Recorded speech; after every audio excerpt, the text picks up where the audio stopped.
Good morning, my pack members all over the world. Today is Monday, November 10th, 2025. It is the 250th birthday of my beloved United States Marine Corps. Semper Fi to all leathernecks, past and present. Today, we have a special pet tale in store for you. This one's a deep dive into history. The fearless Doberman Pinschers, the Corps' ghost dogs, who charged into the jungles and beaches of the South Pacific, sniffing out death traps and saving countless lives during the brutal island hopping campaign of World War II. Welcome to the War Dog Sick Bay. I'm Lieutenant Putney, your veterinarian. Let me show you around. Drawn from the Marine Corps Archives, National Park Service reports, and the first-hand memoir of Dr. William Putney, the vet who led them into battle, this is all facts. The year, 1942. The Empire of Japan had stormed across the Pacific like a tidal wave, seizing islands from Wake to Guadalcanal, turning coral atolls into fortress hells. The U.S. Marines were tasked with the island hopping grind, a leapfrog strategy to claw back territory, one blood-soaked beach at a time. But the jungle was a killer. Dense vines hid snipers. Volcanic caves swallowed platoons in ambushes.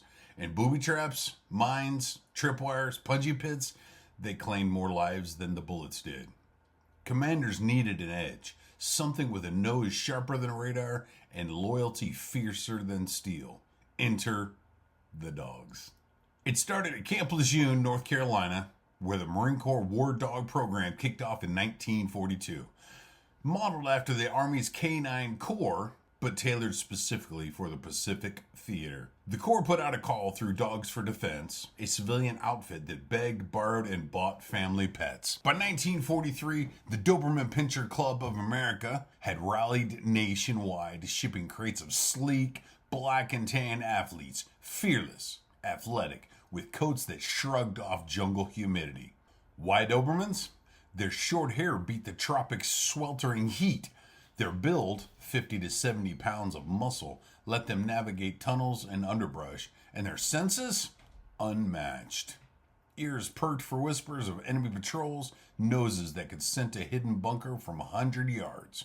The club's chairman, Richard C. Webster, and trainer Clyde A. Henderson, a Cleveland chemistry teacher moonlighting as a dog whisperer, by the way, handpicked and prepped them. Of the 1,000+ war dogs the Marines used, about 75% were purebred Dobermans. The rest, German Shepherds and a smattering of mutts tough enough to hack it. Training was no backyard fetch. At Camp Pendleton and Lejeune, handlers, mostly young Marines like PFC John Rawls, banded with their charges in 6-week boot camps. Dogs learned 3 roles: scouts to detect the enemy ahead, sentries to guard the camps, and messengers to dash through fire with ammo and orders.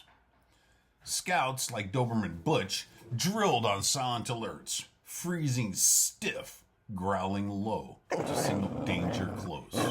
Handlers praised them with meat scraps or belly rubs. Mistakes meant starting over because there was no room for error. By war's end, 549 dogs served overseas, but only 4 were too battle-scarred to return home. Proof these weren't killers bred for it. They were citizen soldiers, family pets turned warriors, with big hearts as big as their bite. The devil dogs, or Teufelhunden, as the Germans in World War I nicknamed the Marines for their fierce fighting at Belleau Wood in France.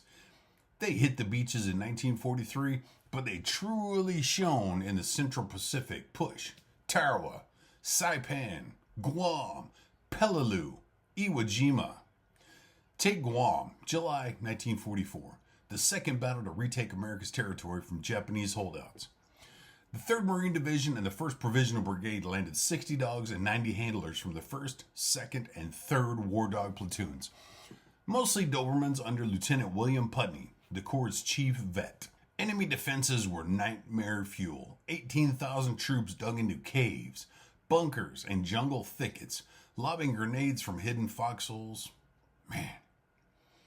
Marines advanced yard by yard, losing brothers to unseen fire. Enter the Dobermans. On D-Day +2, July 22nd, PFC Allen, Blackie Jacobson, and his Doberman scout Kurt led a patrol from the 22nd Marines into the jungle. Kurt, a 2-year-old powerhouse with cropped ears and a docked tail, froze 50 yards out. Body rigid, hackles up, a low rumble in his throat. Jacobson signaled halt. Seconds later, a hail of grenades exploded from concealed enemy positions. Kurt had spotted 500 enemy troops in ambush. Machine guns zeroed, mortars primed. The platoon wheeled, called artillery, and flanked the trap, turning a massacre into a rout.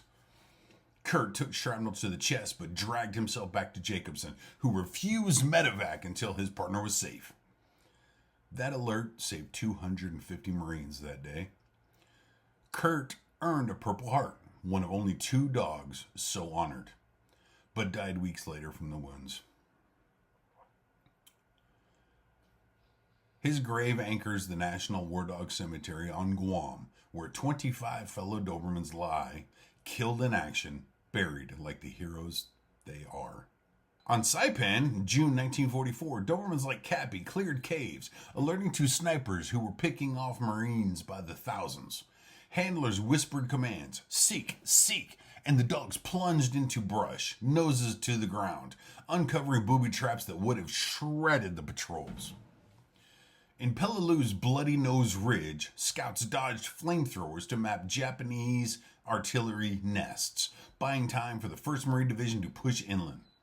In Iwo Jima, Doberman Butch, his handler Sergeant James Hurst's shadow, stood guard while Hurst snatched sleep amid Suribachi's ash.